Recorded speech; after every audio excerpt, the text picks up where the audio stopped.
So the question here that we're here to discuss really is the rule against hearsay evidence. Now, I'm sure everyone here has a sense of what hearsay is, but I'm going to read out the definition of hearsay first, and then I'm going to explain what it is in layman's terms so we can start right at the beginning.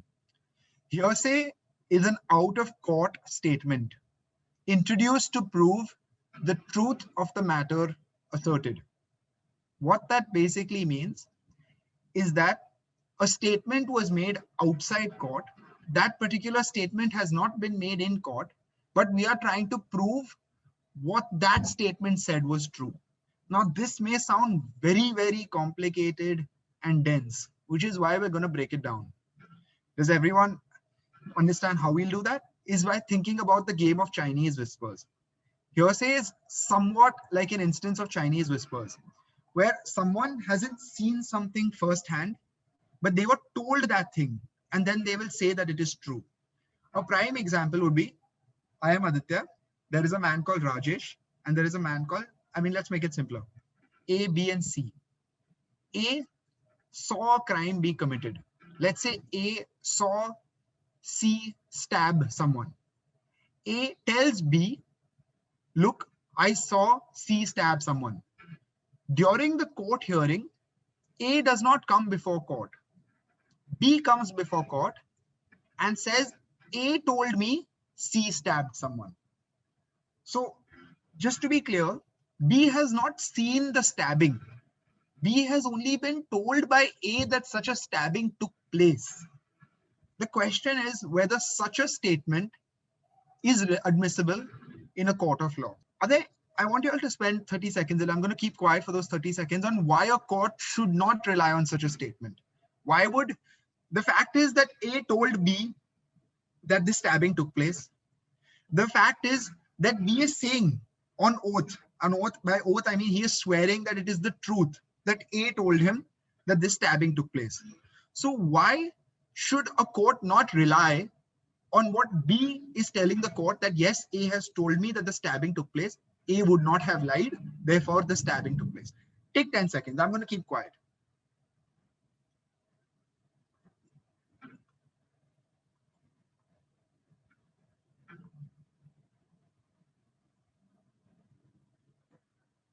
All right.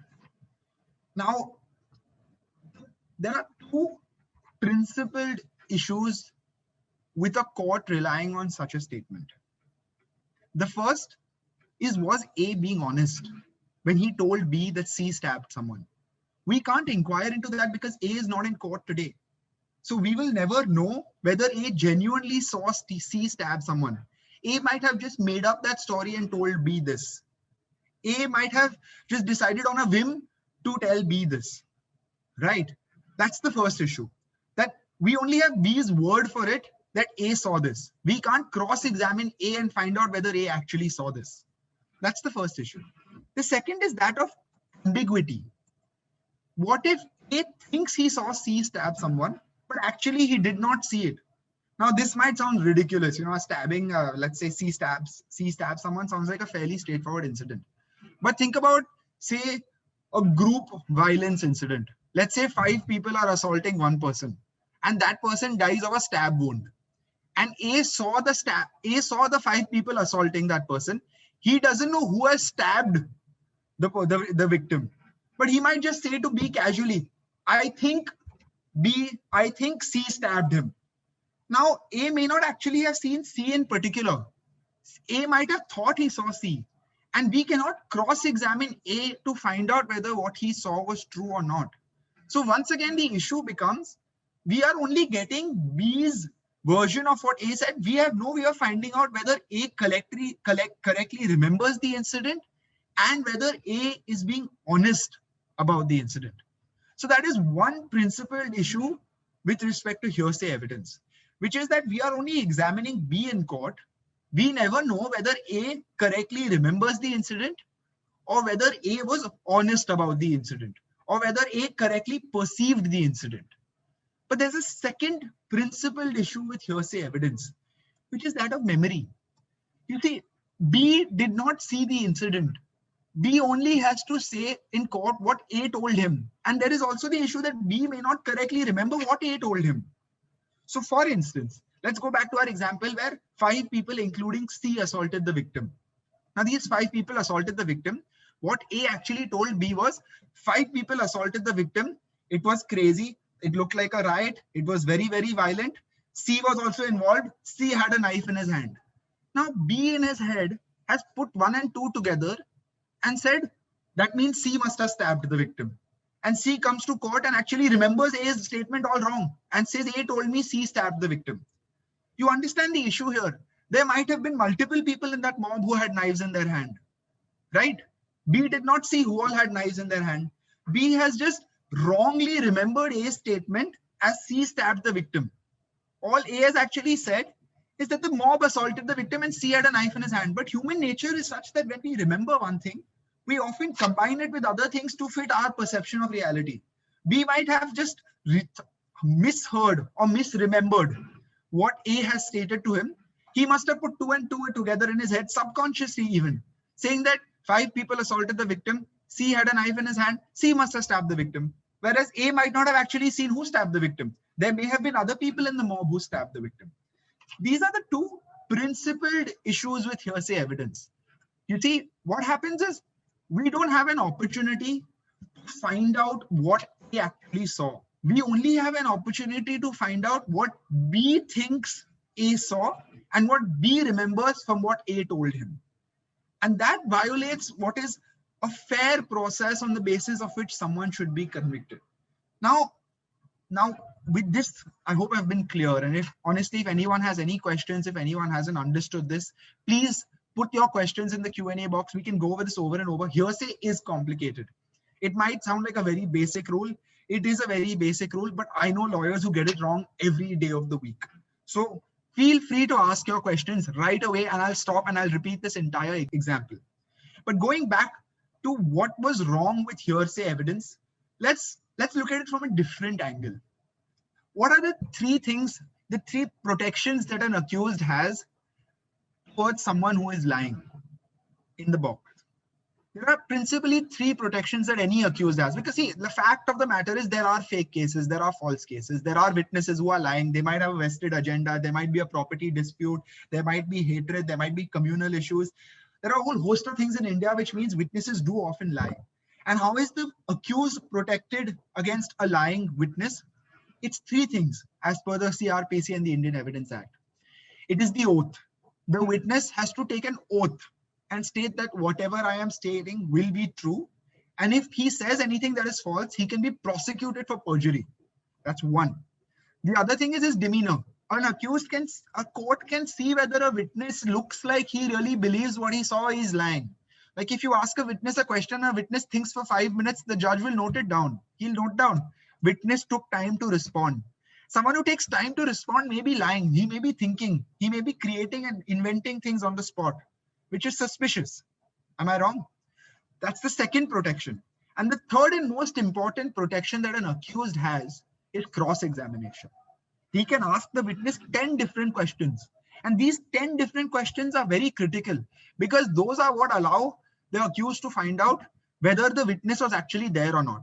A prime example of how cross-examination is, let's say I lie and let's say A wants to lie and say C committed the murder, but A actually did not see C commit the murder.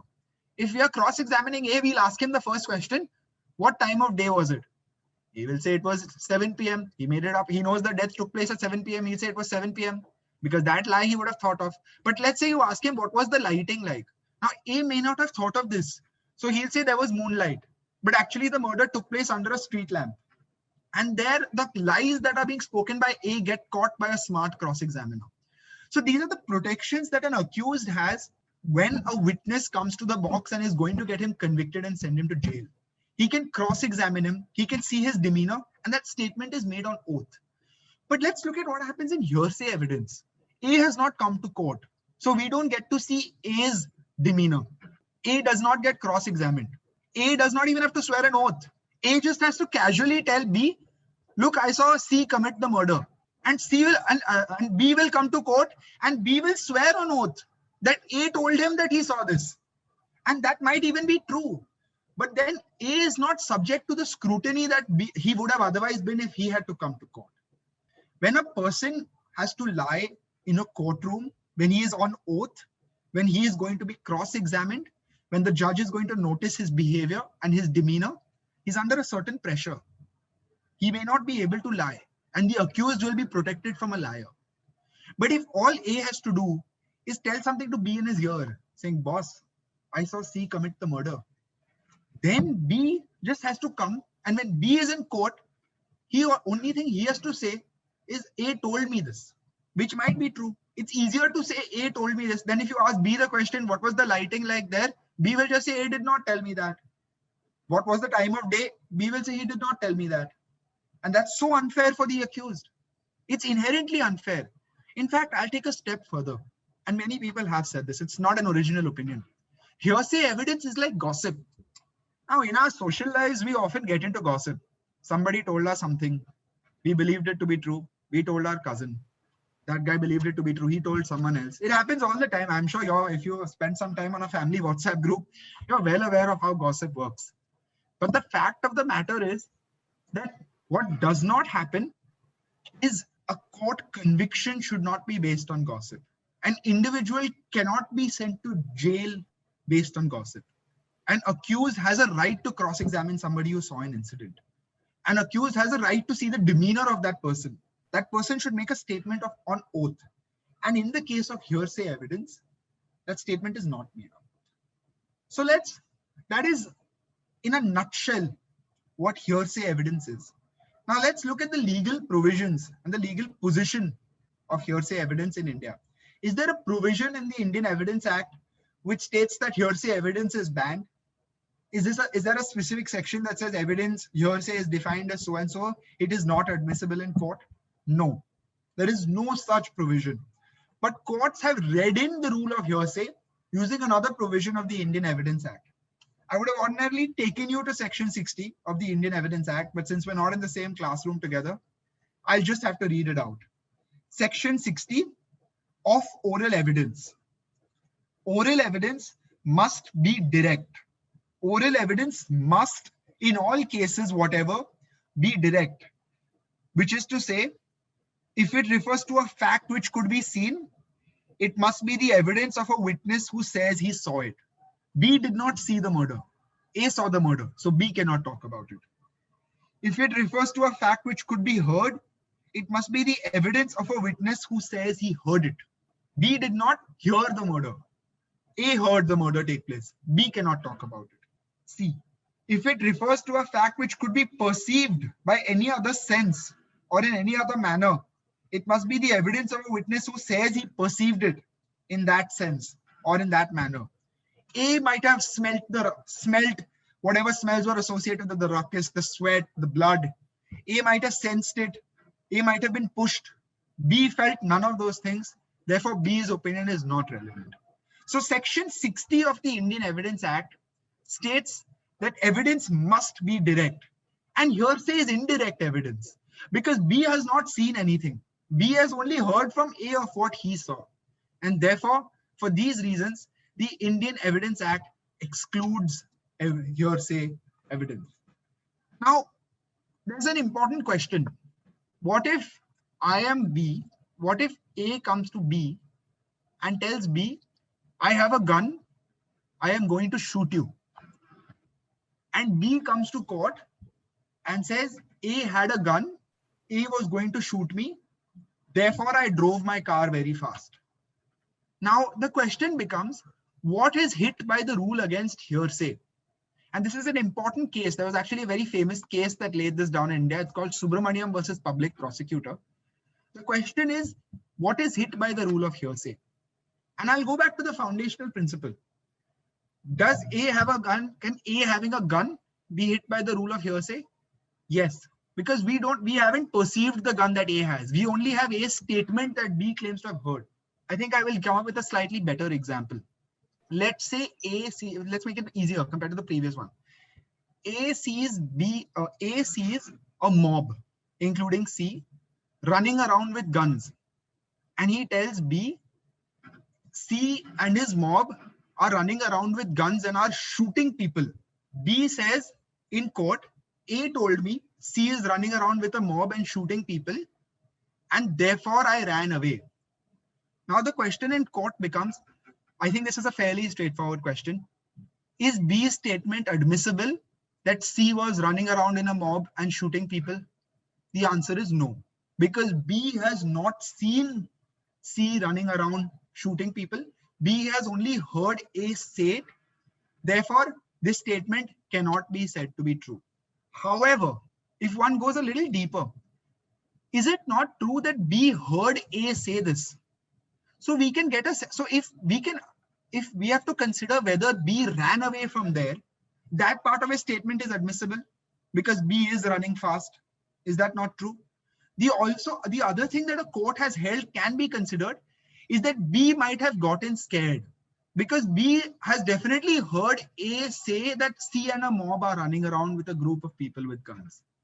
So the mental state of B is admissible. Nothing related to A is admissible per se, but understanding the influence on B is admissible in a court of law of the words that A said.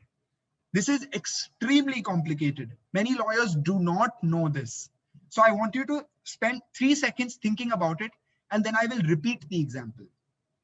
Let's say A tells B, A calls up B who's in an area, and A tells B, listen, C and his mob are running around shooting people with a machine gun. You should run away from here. A is not examined by the court. B comes to court and says, A told me that C and a mob of people are running around and shooting people. Therefore, I got scared and therefore I drove rashly away from the scene. What is inadmissible over here? What B did not see. B did not see C running around with a mob of people and shooting. So that is hit by the rule of hearsay, the rule against hearsay. And that is not admissible. And C cannot be convicted based on B's statement that A said this on the phone. But what is admissible is the mental state of B, which is B is saying, I heard A tell me that this shooting is taking place, that C is there. Therefore, I got scared. Therefore, I drove away rashly. So the rule against hearsay is not as broad as many lawyers they think. This is an important case called Subramaniam versus public prosecutor, which is that everything A has said is not inadmissible. That C and the mob were running around shooting people is inadmissible. But what is admissible is the limited import, that is the words that B heard and the state of mind that it conveys. You understand now why the rule against hearsay is not an absolute rule. Let's go back to the example, to the definition, very slowly. Hearsay is an out-of-court statement. That is a statement which was made outside the courtroom to B on the phone, introduced to prove the truth of the matter asserted. So the truth of the matter asserted over here is that C and the mob are running around. Obviously, the truth of the matter asserted cannot be proved by B. It has to be proved by A. The out-of-court statement from A to B on the phone saying that C is running around with a mob is inadmissible under the rule of hearsay. But what is admissible is the state of mind that B comes into on hearing these words from A and that he therefore drove away rashly. Why is this critical? Because the defense will say, will cross-examine B, saying, why did you drive away rashly? And B might have no answer because they would have said, it's an ordinary day. Why didn't you drive away slowly? Why were you in such a hurry to get to the police station or whatever B did? And then B can use it as a defense, saying, no, A told me this was taking place. Maybe the court will not consider that C and the mob were actually committing the crimes that A is saying, but they will consider the state of mind of the words that A stated and the influence this had on B. I think the rule against hearsay is a largely presumed area where a lot of lawyers think they know it inside out, but aren't really as familiar with it as they like. And that is why I have gone into so much depth. Now, the question that seems to have come is, how do we justify or prove a state of mind, which is actually a very broad question. And it's very, very difficult to prove a state of mind. But don't you see, This is the example I gave you. Let's go back to that. B as a witness has to justify why he drove away rashly.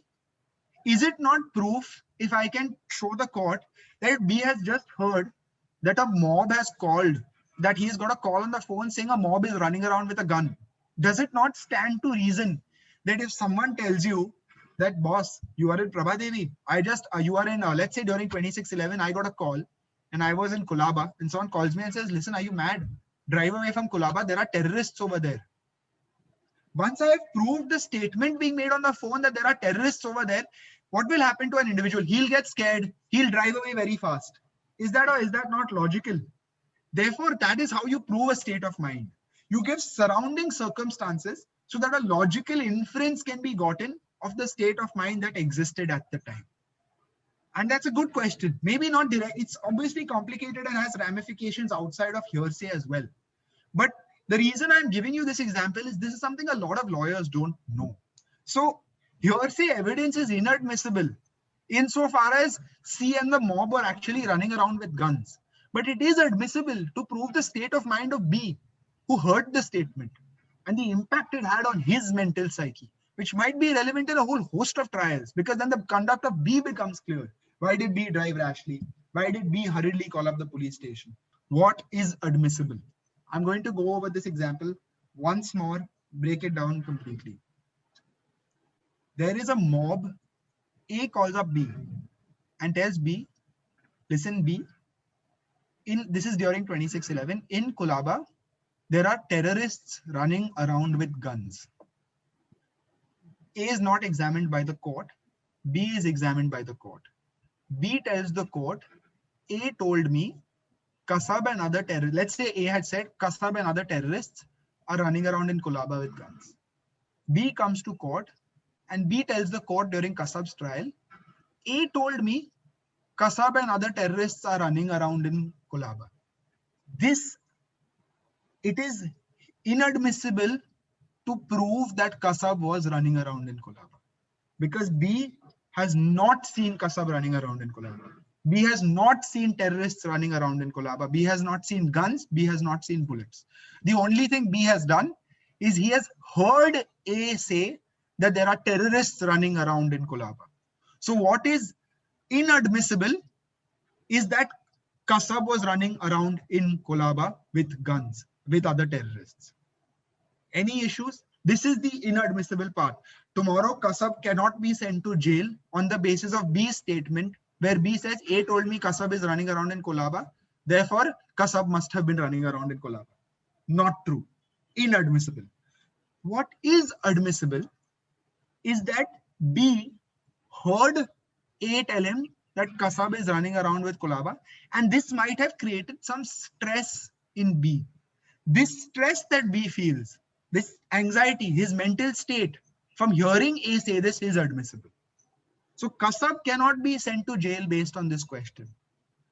But what the court can read is that B got a little panicky because he heard this information allegedly from A. So what is admissible is the mental state of B from the statement that was made. That it's admissible for the mental state of B that would take place. When time has passed, would it not be more difficult to prove the state of mind? Of course, it's an issue that courts face every day, because trials take place, frankly speaking, in the Indian system 10 to 15 years after an incident has taken place. So there's no question of really going back to that moment in time. And that's why courts have to be very careful about when, what was the state of mind at the time, how it has been read. These difficulties exist, but these are not exclusive to hearsay. There are 50 different issues related to the state of mind. We can't, that can be a session unto itself on how courts get into the state of mind of the accused. But the rule against hearsay is important to understand what is inadmissible and what is admissible. So there is one exception that exists to the rule of hearsay. And I thought maybe I wouldn't touch upon this because we have such a short amount of time. And honestly, hearsay in law school was taught to me over a period of 2 to 4 hours. So we had much more time. It's called the rule of res geste, which is read into section 6 of the Indian Evidence Act. Now, what is the rule of res geste? It is that an out-of-court statement which is made so close and proximate to an incident is admissible. The best and most common example of this is, let's say me and you are in a burning building, and it's not a burning building. There is a gas explosion. Gas explosions are by their nature sudden. So gas explodes. In this case, A turns to B and says, oh my God, I just saw the gas explode. There is a fire. It is just after the gas explosion has taken place. And then because of the fire, A dies. So A cannot be examined by the court, but B is examined by the court. And B says a gas explosion took place. There was a fire. Instantly, because A was so influenced by the fire, he said, oh my God, there is a fire. Then that limited situation where one person is very proximate to the incident that is taking place, and he says that there is a fire, and it's so close, it's part of the same transaction, then it is admissible to prove that there was a fire. There is I'm sure this is very complicated and stressful, so I will repeat the exception of res geste. Your general rule of gossip, of hearsay, is that it is inadmissible. It cannot be admitted because it comes into the category of gossip. You don't know if A was telling the truth when A was saying, I remember I saw that C was running around with a mob of terrorists. Therefore, C was there. C was running around with a mob of terrorists. C had a gun. But people, when they are faced with trauma, immediately tend to be truthful. For example, if I come in front of you with a gun and I point it at your face, you're not going to lie. You're not going to turn to your left and lie. You're not likely to be dishonest. You will turn to your left and you will instantly say, oh my God, there's a gun. Oh my God, please don't shoot with the gun in your hand. So because you are so proximate to the crime and you are so influenced by it, the court says you are likely to have been honest. And therefore, we can rely on the statement that B, who was nearby, heard you say, and make it admissible in court. The rule against res geste is a limited exception. The rule of res geste is a limited exception to the rule against hearsay. So if we go back to our Kasab example. If A is just sitting around in Kolaba, he's seen some things take place, he's heard from some people, and he calls up and he says, or he's even seen the terrorists, and 10 minutes, if he's seen the terrorists running around with guns, he sees Kasab running around with a gun. 10-15 minutes later, once he's gone to safety, if he calls me up or calls up B and says, look, Kasab and some terrorists are running around in Kolaba with guns, it's inadmissible. But if Kasab and a terrorist point a gun at A, and A is overcome by fear, and in that exact moment yells out loud, oh my God, Kasab with a gun is in Kolaba, and B hears this statement because he's nearby, and then A is subsequently tragically shot by Kasab, so A cannot be examined by the court.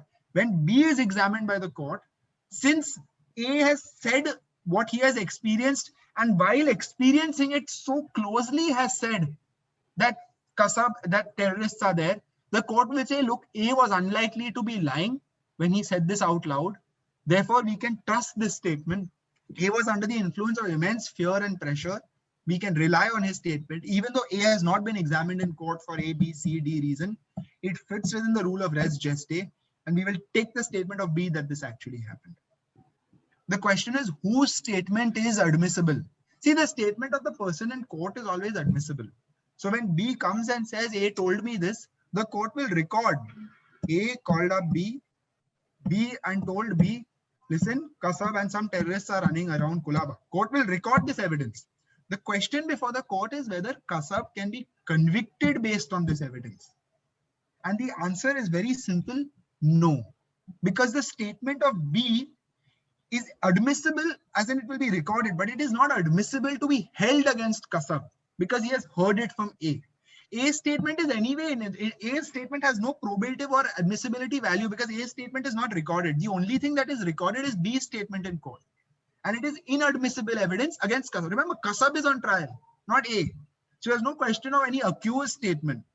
I think these are the two main concepts behind the rule against hearsay and res geste. Now, because the issue I don't know if you all have really understood how, because these are complicated concepts, and it's very easy to think you understood and then you may not have understood. So I'm gonna give you some examples, okay? And I want you all to tell me what is admissible. So the first example I'm giving you is X saw Z running around with a gun. X saw Z running around with a gun. X saw Z shooting someone with this gun. X obviously got a little worried. He went home to his safe house. Once he got home, he told his wife, why? Listen, I saw Z running around with a gun. I saw Z shoot J. Now, in a court, Z is on trial for murder. Y is examined. And Y says, X told me Z was running around with a gun.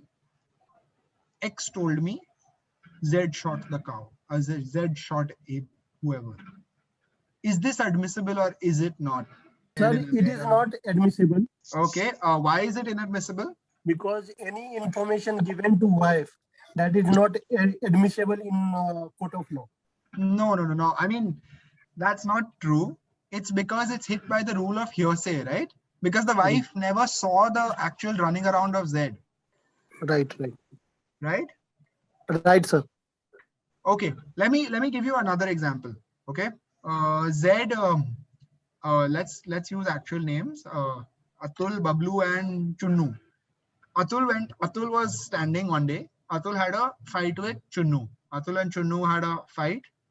Chunnu pulled out a gun and shot at Atul several times.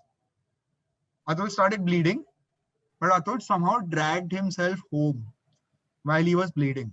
Atul told his son Bablu, listen, Chunnu has shot me. Please help me. I am going to die. Now, unfortunately, by the time help comes, Atul dies. Trial is taking place. Bablu is examined because Atul is dead. Bablu, there's no dying declaration or anything. Bablu tells the court, Atul told me Chunnu has shot him with a gun. Is this admissible? Is Bablu's statement saying Atul told me Chunnu has shot him? Can this be used to convict Chunnu? I think it should not be admissible because time has elapsed since the time Atul has, traveled home and then told his son that, I was shot by Chunnu. And it cannot help us understand the immediate reaction of being shot on what exactly transpired between Atul and Chunnu. Exactly. So, it's here because Bablu has not seen Chunnu shoot Atul. Bablu has not heard the gunshot. Bablu has not smelled the surroundings, seen the lighting. Bablu is only coming to court and saying what Atul told him, right? So it's clear instance of hearsay. It's an out-of-court statement. Bablu says, I heard Atul tell me this, right? Clear instance of hearsay. Now, look at the risk of actually convicting Chunnu because of this. So Atul may have got shot by anyone else. He came home, he was dying, he wanted to screw the guy Chunnu who he doesn't like. He would have just told Bablu, Chunnu shot me. And Chunnu, you can't cross-examine Atul. You'll have to cross-examine Bablu, right? Atul could have been lying. Atul could have just told Bablu anything. Chunnu might have actually not done the crime at all. Which is why the rule of hearsay exists. It's gossip. The rule of hearsay is the rule against gossip in a criminal proceeding. Because it's only what one person has told another. The second person has no idea if it's true or not. You can't trust people. Frankly, it's because you can't trust human beings to tell the truth. And the other perception issues, obviously, and the memory issues that we discussed earlier. But that is the foundation of the rule against hearsay. I'll give you another example. Tomorrow, you and I have Atul and let's say Atul and Chunnu had a long-standing property dispute. Atul had a separate fight with some guy on the road who was drinking. That guy stabbed him. Atul reached home. Atul knew he's never going to find that guy. He thought, why don't I frame my long-time enemy Chunnu? And he just tells Bablu Chunnu did it. And then Atul dies. Chunnu may have done nothing at all, but we have no opportunity to cross-examine Atul because Atul is not examined in the court. Only Bablu is examined. So that is why the rule against hearsay exists. It exists to protect against this sort of strange tendency of humans to lie, which is very tragic indeed.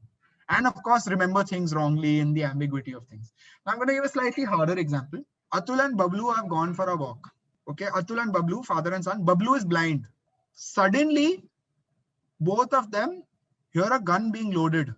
Atul screams, oh my God, Bablu, Chunnu is going to shoot me. Help. I can see him in front of me with a gun pointed at my head. There is a gunshot. Atul dies. Obviously, Bablu, blind, can't see who shot him, but he panics. He runs away. Now, next day, trial is taking place. Bablu's statement is, I heard Atul shout, "Oh my God, Bablu, Chunnu is here. He's pointed a gun at me. He's going to shoot me in the head. Therefore, Chunnu has shot Atul." Is this statement admissible? Yes, as you explained earlier, it's part of the same transaction. Yes. And therefore, it would be admissible. Exactly. Yes. Everyone in that situation is under the actual stress of the gun being pointed. And in that immediate moment, humans don't tend to lie. If you have a gun to your head, you're not going to lie, "Oh my God, I'm Mukesh Ambani, I have a lot of money, let me go." You won't. You'll be too stressed. You can't have that sort of presence of mind. It's just not human. Only Mukesh Ambani will be able to say that. So because of that, this exception exists to the rule of hearsay. And I'm really glad to have gotten some right answers. If a person heard the sound related to the incident, then his statement will be admissible or not. Yes, of course.